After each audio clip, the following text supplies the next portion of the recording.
first to a brave young mum and the incredible decision that saved her life. Reporter Rowan Wen joins us with Rebecca Power's desperate escape. Rowan? Tracy, Rebecca was a single mum who went looking for love, only to wind up engaged to a violent ice addict. Their relationship ended here on Melbourne's Eastern Freeway, where Rebecca faced an extraordinary choice. Should she stay in a truck with a man she thought was trying to kill her, or should she jump out of that truck knowing the fall may end her life? Let's take a look at what happened.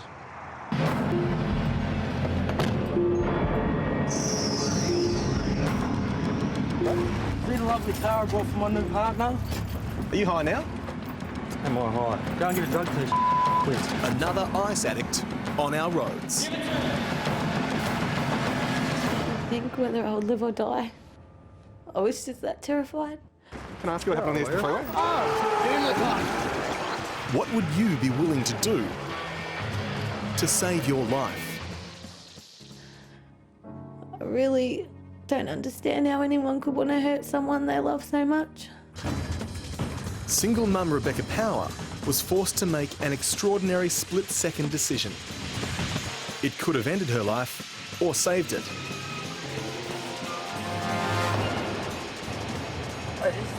I just jumped out of pure fear, didn't even think whether I would live or die. Just a few years ago, life was looking up for Rebecca. She just met Brad Kent. They were in love and planning a life together. I was smitten by him from the first moment that I met him. What she didn't know was that Brad was a ticking time bomb. What did you go to jail for? Car theft and burglary. Well, that's just to begin with. Documents obtained by a current affair show Brad has actually spent a number of years in jail after being convicted for burglaries, car thefts, drug offences and assaulting police. Beck says she had no idea, and after years of dating, Brad finally popped the question on Valentine's Day this year. He walked me down the Frankston Pier, made me look out as if we were on the Titanic, made me hold my hands out and turned around and showed a ring and said, "Will you marry me?" But despite the promise of marriage, Beck says Brad was changing. Shortly after the engagement, he began using the drug ice. I told him that that was it, no more. And then he decided to start using behind my back. While he'd never been violent towards Beck or her daughter Chanel, Brad had been abusive and threatening, usually when he was coming down from a high. Finally, things came to a head one Saturday when Beck confronted Brad about his drug use while they were both working at a site in the leafy suburb of Balwyn in Melbourne's east. And he come chasing after me. He chased me with a hammer. He hit you? He hit me. I thought he went to hit me in the head, but I've put my hand up. He just said to me, you know, stop crying, stop acting like a baby. Then told me to get into his truck. Just get in! He said to me, give me a purse, and said, if you're going to accuse me of drugs, I might as well go and do it. Give me your phone. And I said, no, I'm not giving you my phone. Give it to me! By this stage, the pair were travelling at high speed inbound on Melbourne's Eastern Freeway. And said, right, if you don't give me your phone, I'm going to drive you into the next pole. I just remember seeing the hammer sitting down next to him. And at that split-second moment, I looked at the speedo and seen how fast he was going. We were going at 120 k's. I looked at the door as he's swerving, noticed that the door was unlocked, and I just jumped out. In pure, utter fear for my life.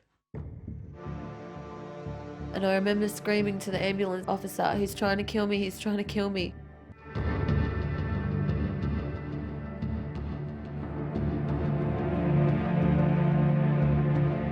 Surgeon said to me, don't move because you're going to have back surgery the next morning. And I just cried myself to sleep that whole night. Rebecca needed spinal surgery for a broken back. She had a punctured lung and severe injuries all over her body. Police are calling for witnesses to the event, which happened around midday on Saturday, April the 12th. You were lucky not to be hit by one of the other cars. I was lucky enough that I jumped down the emergency lane, that's for sure. But incredibly, despite the extraordinarily vicious attack, Beck says she had become so dependent on Brad, she seriously considered taking him back. But there was so many times, even when I was in hospital, I actually did contemplate, what if I went back?